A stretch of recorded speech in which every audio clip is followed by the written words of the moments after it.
রাজায় রাজায় যুদ্ধ হয়, কিন্তু সেই রাজাদের মধ্যে একটা সময় সন্ধি স্থাপন হয়। আচ্ছা, শুধু কি রাজাদের মধ্যে সন্ধি হয়, আর কারোর মধ্যে কি সন্ধি হয় না? হয়। বর্ণের সাথে বর্ণের সন্ধি হয়, বর্ণের সাথে বর্ণের মিলন হয়। কিভাবে একটু লক্ষ্য করো। যেমন যদি বলি বিদ্যা যুক্ত আলয়, এখানে এই বিদ্যার শেষে কি উচ্চারণ হচ্ছে? বিদ্যা আ।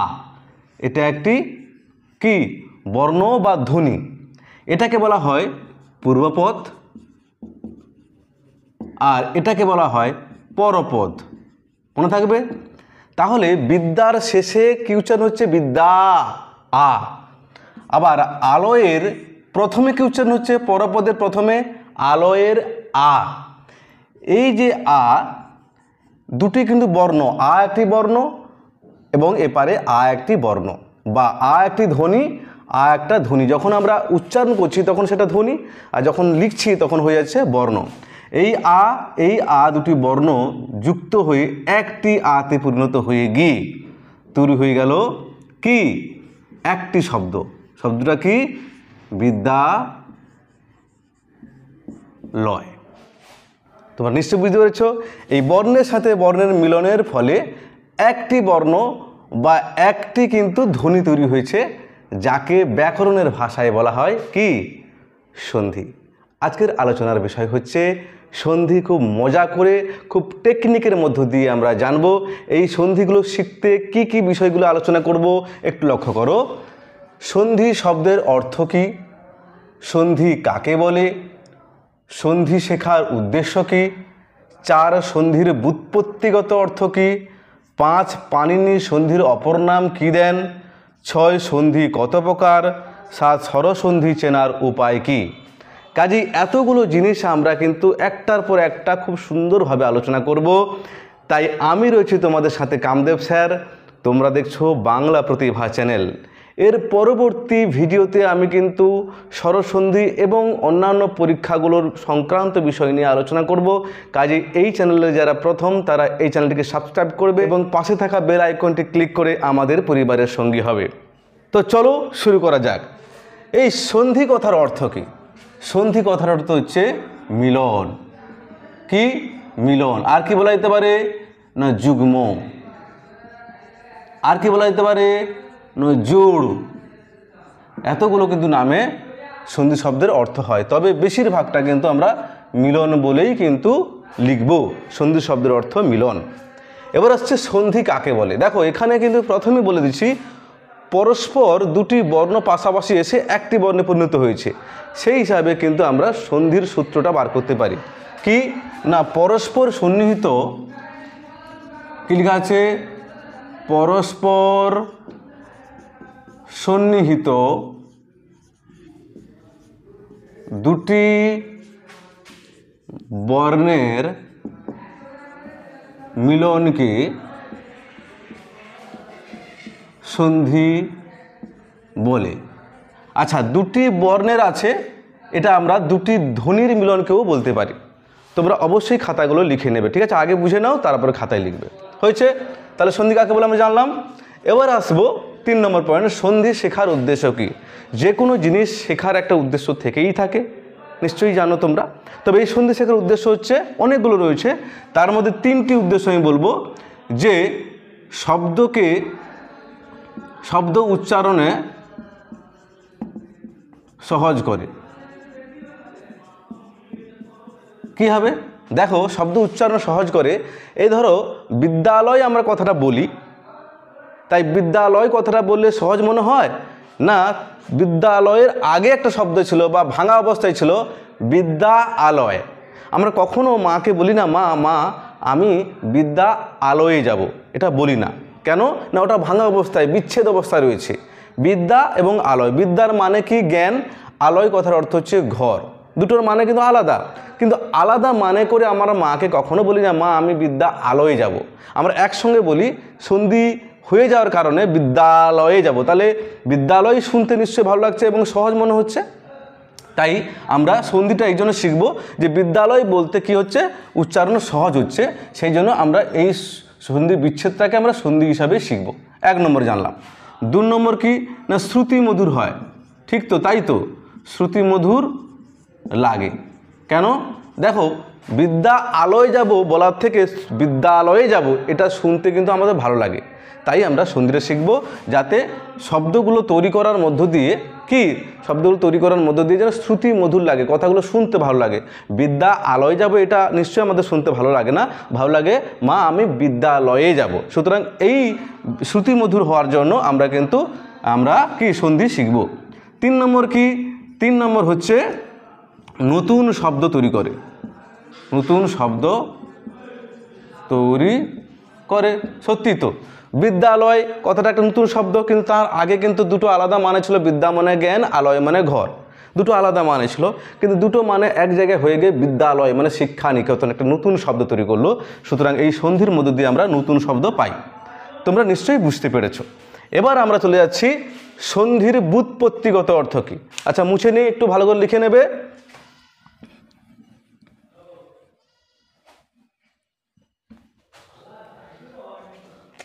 সন্ধির ব্যুৎপত্তিগত অর্থ হচ্ছে সম যোগ ধা যোগ ই। কি সম মানে একসঙ্গে, ধা কথাটা হচ্ছে ধারণ করা। ঠিক আছে, ধারণ করা। তাহলে সন্ধির ব্যুৎপত্তিগত অর্থ কি জানলাম।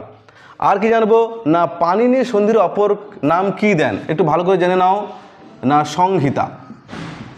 সংহিতা মনে থাকবে। এই দুটো জিনিস কিন্তু, অর্থাৎ সন্ধির 4 নম্বর এবং 5 নম্বর পয়েন্ট কেবলমাত্র বড়দের জন্য, ছোটদের জন্য নয়। কাজেই তোমরা ছোটরা কিন্তু এই দুটো পয়েন্ট জানতে হবে না। 6 নম্বর পয়েন্ট কি বলছে? সন্ধির কত প্রকার। সন্ধি হচ্ছে আমরা তো জানবো সন্ধি মূলত কত প্রকার। সন্ধি মূলত কিন্তু 3 প্রকার। কি কি না স্বরসন্ধি, ব্যঞ্জন সন্ধি,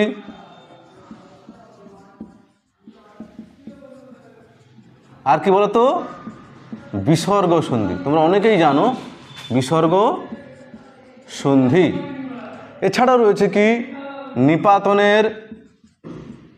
নিপাতনের সিদ্ধ সন্ধি, বাংলা খাঁটি সন্ধি, এগুলো রয়েছে। তার মধ্যে লক্ষ্য করো এই যে স্বরসন্ধি ক্লাস 4র্থ শ্রেণী বা 4-এর বিষয়, সেই সঙ্গে নিপাতনের সিদ্ধ রয়েছে, বাংলা খাঁটি সন্ধি রয়েছে, এগুলো এটা ক্লাস 4-এর বিষয়। ঠিক আছে, আচ্ছা লিখবো না সন্ধি 4-এর বিষয়। আর কি ব্যঞ্জন সন্ধি কিন্তু 5-এর বিষয়, বিসর্গ সন্ধি কিন্তু 6-এর বিষয়। আর এই টোটাল বিষয়টি ক্লাস 9-এ রয়েছে, এবং যে সমস্ত চাকরির পরীক্ষাগুলো রয়েছে সেই চাকরির পরীক্ষাগুলো কিন্তু এগুলোর বিষয় রয়েছে, এই সন্ধি বিষয়টা রয়েছে। সুতরাং আমি রয়েছে তোমাদের সাথে কামদেব স্যার। তোমরা দেখছো বাংলা প্রতিভা চ্যানেল। এই চ্যানেলটিকে তোমরা অবশ্যই সাবস্ক্রাইব করবে, কারণ পরবর্তী যে ভিডিওগুলো আসছে এই রিলেটেড। ঠিক আছে, এখন স্বরসন্ধি বিষয়টা নিয়ে বিস্তারিতভাবে আলোচনা করব। চলো শুরু করি। এখন আলোচনা করার বিষয় হচ্ছে স্বরসন্ধি। স্বরসন্ধি যাওয়ার আগে স্বরবর্ণ কোনগুলো জানো তো? নিশ্চয়ই সবাই জানো যে অ, আ, রস্বই, দীর্ঘই, রস্বউ, দীর্ঘউ, রি, এ, ওই, ও, ঔ, 11টি স্বরবর্ণ। এই স্বরবর্ণগুলো যখন আমরা ডাকবো তখন হয়ে যাবে সেগুলো স্বরধ্বনি। এই স্বরবর্ণের সাথে স্বরবর্ণের মিলনকে বলবো স্বরসন্ধি। এই স্বরসন্ধি শেখার অনেকগুলো কিন্তু নিয়ম আছে বা অনেকগুলো সূত্র আছে। সেই সূত্রগুলো তো জানবো, সেই সঙ্গে কোন কোন চিহ্ন দেখে আমরা কিন্তু স্বরসন্ধি চিনতে পারবো সেটা আমি তোমাদের একটু লিখে দিচ্ছি। যেমন আকার থাকবে শব্দের মাঝখানে, শব্দের মাঝখানে একার, শব্দের মাঝখানে যদি আকার, একার, ওকার, ঐকার, ঔকার, দীর্ঘইকার, দীর্ঘৌকার, বফলা, বফলা কিন্তু মোট 6টি রয়েছে, সেগুলো আলোচনার সময় আমি বলে দেবো। অর, আর, অয়, আয়, অব, আব, এইগুলো কিন্তু শব্দের মাঝখানে যদি থেকে থাকে তাহলে আমরা অবশ্যই বুঝে নেব এগুলো হচ্ছে স্বরসন্ধি করতে হবে বা স্বরসন্ধি বিচ্ছেদ করতে হবে, বা সন্ধি বিচ্ছেদ কোনটা না স্বরসন্ধির বিচ্ছেদটা করতে হবে। ঠিক আছে, একটা উদাহরণ তোমাদের দিচ্ছি, দেখো নবান্ন। আমি তার আগে এই বিদ্যালয়টা আমি যেহেতু প্রথমে আলোচনা করেছিলাম এইটা নিয়ে একটু বলে নিই। ধরো বিদ্যালয় এখানে কিন্তু আকার রয়েছে, বিদ্যাভ্যাসের আকার রয়েছে, নবান্নের আকার রয়েছে, হতাশা এখানে আকার রয়েছে, মাঝখানে ধরতে হবে, কেমন? তাহলে এই আকার রয়েছে মানে আমরা প্রাথমিকভাবে বুঝে নেব এটা হচ্ছে স্বরসন্ধি করতে হবে, ঠিক আছে? তাহলে এই বিদ্যালয়কে যদি আমরা ভাঙি তাহলে এই আকারটা কীভাবে আসে বা কখন আসে বলো তো? আমরা প্রথমে এই বিদ্যালয়কে আমরা সন্ধি হিসেবে বার করব বা সূত্র হিসেবে বার করব। কী কী রয়েছে না আ যুক্ত আ সমান আ, ঠিক আছে? কিংবা আমরা এটা ধরতে পারি এক পারে অ কিংবা আ থাকবে, অপর পারে অ কিংবা আ থাকবে, তবেই কিন্তু দুটো মিলে কিন্তু এই আকারটা হয়, এই আকারটা হয়েছে। তাহলে আমরা সন্ধি বিচ্ছেদ করি আসো। না একদিকে আকার থাকবে যেহেতু বলেছি, হ্যাঁ, যেহেতু আমরা প্রথমে আলোচনা করার সময় বিদ্যালয় উদাহরণটা নিয়েছিলাম, বিদ্যা যুক্ত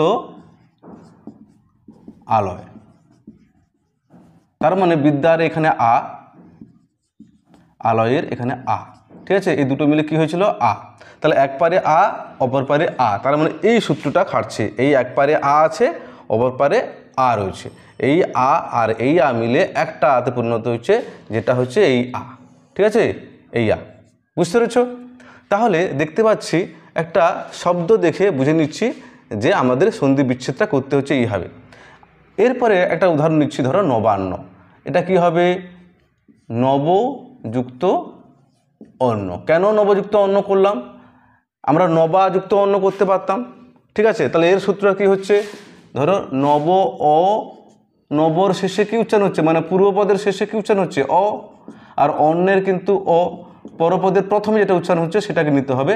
তাহলে অ আর অ মিলে কি হবে? সেই সব ক্ষেত্রে কিন্তু অ আ আ, অ ও আ, আ ও আ, না সব ক্ষেত্রে আ কিনতে হবে, মানে অ আ এর মধ্যে যা কিছু মিলন হয়ে যেটা হবে সেটা সর্বক্ষেত্রে কিন্তু আ হবে। সুতরাং এখানে কিন্তু অ আর অ মিলে গিয়ে কী হচ্ছে না আকার হচ্ছে। এই আকারটা কোথায় জন্ম হচ্ছে না পূর্বপদের পরে যুক্ত হচ্ছে, নবান্ন। তার মানে এটাকে হচ্ছে নবযুক্ত অন্য হচ্ছে, নবযুক্ত অন্য মানে নবান্ন। এবার আমি বলি এবার নবা কেন করলাম না? না নবা বলে কোনো শব্দ নেই, ঠিক আছে? কিন্তু নব বলে একটা কিন্তু শব্দ রয়েছে, নব মানে নতুন, আর অন্য মানে কি? অন্য মানে ভাত, নতুন ভাত, সেই হিসাবে নতুন একটা শব্দ তৈরি হয়েছে নবান্ন। এবার আসছি বিদ্যাভ্যাস। বিদ্যাযুক্ত কি হবে? বিদ্য হবে না, কেন? বিদ্য বলে কোনো শব্দ নেই। বিদ্যাযুক্ত আভ্যাস হবে না অভ্যাস হবে গো? অভ্যাস হবে, কেন? অভ্যাস বলে একটা শব্দ রয়েছে। তাহলে বিদ্যার আ আর এখানে অভ্যাসের অ, এই দুটো মিলে আকার হয়েছে, আকার হয়ে গিয়ে এই পূর্বপদের পরে যুক্ত হয়েছে, এই আকারটা এই দুটো মিলে একটা আকারে হয়েছে, নিশ্চয়ই বুঝতে পেরেছ। এবার আসছে হতাশা। হতাশা কি করব না হত যোগ আশা হবে। কেন আশা হবে না? আশা, অশা বলে কোনো শব্দ নেই, আশ বলে কোনো শব্দ নেই, হ্যাঁ। আর হত মানে কি? হত মানে হত্যা করা, আশা মানে ইচ্ছা, ইচ্ছাটাকে হত্যা করা হয়েছে, মেরে ফেলা হয়েছে, মনের যে ইচ্ছেটা ছিল সেটা আমার কেউ নষ্ট করে ফেলেছে, সেই জন্য হতাশা, ঠিক আছে? হতর অ আর আশার আ, তাহলে অ আর আ মিলে কি হচ্ছে আ। এই আকারটা কিন্তু পূর্বপদে শেষে কিন্তু যুক্ত হয়েছে। আমি পূর্বপদ এবং পরপদে আমি প্রথমে একটু আলোচনা করেছিলাম, তাহলে এইটা যুক্ত হয়ে হতাশা তৈরি হয়েছে, ঠিক আছে? এবার আমরা চলে যাচ্ছি পরের যে সূত্রটা রয়েছে, কি না অতীত, প্রতীক্ষা, রথীন্দ্র এবং সতীশ। এখানে দেখো সবই দীর্ঘকার রয়েছে, দীর্ঘকার থাকার কারণে আমরা সহজে অনুমান করতে পারি এটা স্বরসন্ধির বিষয়। কি আসো এবার আমরা বিচ্ছেদ করি, স্বরসন্ধি করি বা সন্ধি বিচ্ছেদ করি, ঠিক আছে? যখন একসঙ্গে থাকবে সেটা স্বরসন্ধি, কিন্তু এক জায়গায় থাকার পরে যখন বিচ্ছেদ করতে বলবে তখন সন্ধি বিচ্ছেদ, তখন কী হবে? সন্ধি বিচ্ছেদ করো। তাহলে আমাদের এটা কি করতে বলছে না সন্ধি বিচ্ছেদ করতে বলছে। আরও স্পেসিফিকভাবে বললে কী হবে না স্বরসন্ধি বিচ্ছেদ করো, স্বরসন্ধি বিচ্ছেদ করো এটা বলে না, সন্ধি বিচ্ছেদ করো এটাই বলে। তাহলে আসো অতীতকে আমরা যদি বিচ্ছেদ করি কী হবে না অতি, অতি বানান কি অতদীর্ঘই না অতয়সই? এটা প্রথমে জানতে হবে। না অতয়সই, অতি যুক্ত কি হবে? ইত বানান কি না হস্যইত। এই ইত বানানগুলো কি সেটা ভালো করে জানতে হবে, তবে কিন্তু এই সন্ধি বিচ্ছেদ করাটা খুব সহজ হবে। তাহলে অতিযুক্ত ইত, অতি মানে অতির হস্যই এবং ইতর ই, এই দুটো ই মিলে গিয়ে হয়েছে দীর্ঘইকার। এই দীর্ঘইকারটা কিন্তু পরপদের শেষে যুক্ত হয়েছে, তোমরা নিশ্চয়ই বুঝতে পেরেছ। প্রতীক্ষা, প্রতি যোগ কী হবে, ইক্ষা হবে, দীর্ঘই কয় মনে স ক্ষয় আকার। এইখানে মনে রাখবে ইক্ষা বলো বা ইস বলো বা ইক্ষণ বলো, এই সবই কিন্তু দীর্ঘইকার হয়, অবশ্যই মনে রাখবে। ইক্ষা বা ইক্ষ বা ইক্ষণ এই সমস্ত শব্দগুলো যখনই আসবে তখন হ্রস্বই হবে না, হবে দীর্ঘই, মনে থাকবে। এবার আসছি দীর্ঘইকার, এটা লিখে নেবে, অবশ্যই তোমরা লিখে নেবে। এবার আসছি রথীন্দ্র। রথীন্দ্র বানান কি, র র থ সি রথি না র থ দীর্ঘ রথি, বলো, র থ দীর্ঘই রথি যুক্ত রথীন্দ্র। ইন্দ্র বানানটা কিন্তু হর্ষই দন্ত নয় দরফলা হয়, ইন্দ্র, রথি যুক্ত ইন্দ্র। এখানে কি হলো, দীর্ঘই, এবং এই পূর্বপদে পরপদের প্রথমে কি হচ্ছে, হর্ষই, হর্ষ এবং দীর্ঘই মেলা কি হচ্ছে না দীর্ঘইকার। এই দীর্ঘইকারটা পূর্বপদে জন্ম হয়েছে বা যুক্ত হয়েছে। তাহলে এই শব্দটা দিলে আমাদের প্রথমে ভাঙতে হবে, এক পারে হয় দীর্ঘইকার থাকবে আর অপর পারে হয় হর্ষইকার বা দীর্ঘইকার থাকবে, ঠিক আছে। এইভাবে কিন্তু আমাদের ভাঙতে হবে, বুঝতে পেরেছ। এবার আসছে সতীশ। সতী বানান কি, দন্ত স তয় দীর্ঘই না দন্ত স তয়সী, সতী বানান কিন্তু দীর্ঘইকার হয়, সতী যুক্ত কি হবে, সতীশ। বলো তো এবার ইস বানানটা কী হবে, আমি আগেই বললাম ইস বানান বা ইক্ষা বানান বা ইক্ষণ বানান কি হয়, দীর্ঘই হয়। তাহলে আমরা সতীশ দীর্ঘই দেব, তাহলে কী হবে, সতী যুক্ত ইস, সতীশ হয়ে যাচ্ছে, বুঝতে পেরেছ। এক্ষেত্রেও আবার একটু বলে নিই, দীর্ঘইকার আছে মানে ধরে নিতে হবে এক পারে হর্ষইকার বা দীর্ঘইকার থাকবে, অপর পারে হর্ষইকার বা দীর্ঘইকার থাকবে, তবে কিন্তু এই দীর্ঘইকারটা আসবে। তারপরে কোথায় হর্ষইকার হবে কোথায় দীর্ঘইকার হবে সেটা কিন্তু তোমাকে কিন্তু শব্দগুলোর মানে বুঝে লিখতে হবে কিন্তু, তবে তুমি সন্ধি বিচ্ছেদটা ভালো মতো করতে পারবে। মুখস্থ করলে করা যায়, কিন্তু তার থেকে বেশি ভালো হয় সন্ধি সম্পর্কে জানতে গেলে প্রথমে শব্দগুলোর বানানটা কেমন হয় সেটা কিন্তু প্রথমে জানতে হবে। যেমন সতী বানানটা কিন্তু জানতে হবে, দীর্ঘইকার হচ্ছে, হ্যাঁ, আর দীর্ঘইটা কিন্তু ইস বানানটা আমি বলে দিলাম, এইভাবে কিন্তু সন্ধি বিচ্ছেদটা হয়, হয়েছে। এবার চলে আসছি মরুদ্যান, লঘুর্মি, বধূৎসব, ভূর্ধ, এই চারটি বানান নিয়ে, ঠিক আছে। এবার লক্ষ্য করো এই জায়গাটায় প্রথমে কিন্তু আকারের কাজ শেষ হয়ে গেছে, বিদ্যাভ্যাসা বিদ্যালয়, আ আ, ও আ আ আ, মানে অ আ মিলে যে সমস্ত শব্দগুলো তৈরি হচ্ছিল সেগুলো তার মাঝখানে আকার ছিল। তারপর কি না কি হয়েছে না দীর্ঘইকারের ব্যাপারটা ছিল, অতীশ দীর্ঘইকার ছিল, মানে এই যে দীর্ঘইকারের ব্যাপারটা কাজ শেষ হয়ে গেছে। কি হর্ষইকার এবং দীর্ঘইকার মিলে কি হয় দীর্ঘইকার, এই দীর্ঘইকারের কাজটা শেষ হয়ে গেল। এবার দীর্ঘকার মরুদ্যান, লঘুর্মি, বধূৎসব, ভূর্ধ, তাহলে এগুলো কোথাকার কাজ, মানে এই দীর্ঘকারের কাজ, কি মানে এইগুলো মাঝখানে আছে বলেই কিন্তু আমরা বুঝতে পারছি এগুলো হচ্ছে স্বরসন্ধির বিষয়, ঠিক আছে। এবার আসছে মরুদ্যান। মরুদ্যানটাকে আমরা কীভাবে বিশ্লেষণ করব না, মরু বানান কি না ম রহস্য মরু। এবার কি হবে, দীর্ঘকার রয়েছে তার মানে কি একদিকে হর্ষকার রয়েছে আর অপর দিকে উদ্যান হবে, কি হবে উদ্যান। কেন উদ্যান হবে, উদ্যান বানান কিন্তু দীর্ঘ হয় না, হর্ষও হয়, তাহলে দুটো হর্ষ মিলে কি হচ্ছে না দীর্ঘকার হচ্ছে। এই দীর্ঘকার মানে এই দীর্ঘকার, ঠিক আছে। এই দীর্ঘকার কোথায় মিশেছে না পূর্বপদের একদম শেষে বসে আছে, তোমরা নিশ্চয়ই বুঝতে পেরেছ। এবার আসছি লঘুর্মি। লঘুর্মি আমরা সন্ধি বিচ্ছেদ কীভাবে করবো, লঘু বানান কি ল ঘয়সৌ, লঘু যুক্ত উর্মি। উর্মি বানানটিকে রটা কিন্তু উচ্চারণ হচ্ছে উর্মি। যখন সমস্ত কোনো শব্দ উচ্চারণ করতে গিয়ে রটা আসবে তখন কিন্তু দীর্ঘও হয়ে যাবে, যেমন উর্মি দীর্ঘ, হসৌ এই দীর্ঘ, ময়রে হর্ষইকার, উর্মি, লঘু উর্মি, লঘুযুক্ত উর্মি, তাহলে এখানে হর্ষকার আর এখানে কিন্তু দীর্ঘকার, এই দুটো মিলে কি হয়েছে দীর্ঘকার হয়েছে। এই দীর্ঘকারটা পূর্বপদের শেষে কিন্তু যুক্ত হয়েছে। এবার চলে আসছি বধূৎসব। বধূ বানান কি না বধ হয় দীর্ঘ বধূ, এই বানানটাকে জানতে হবে। বধূ বানানটা কি কি মধু, বধূ, বধ দীর্ঘ বধূ। উৎসব, বধূৎসব, উৎসব হর্ষৌ খন্দত দন্ত স ব, বধূৎসব, কারণ বধূকে বরণ করা হয় যেটা সেটা তো একটা উৎসব, সেই হিসাবে আমরা উৎসব হয়েছে। দীর্ঘকার হর্ষকার মিলে কি হচ্ছে না সেই দীর্ঘকার হচ্ছে, দীর্ঘকারটা আবার এখানে যুক্ত হয়েছে। এবার চলে যাচ্ছি ভূর্ধ।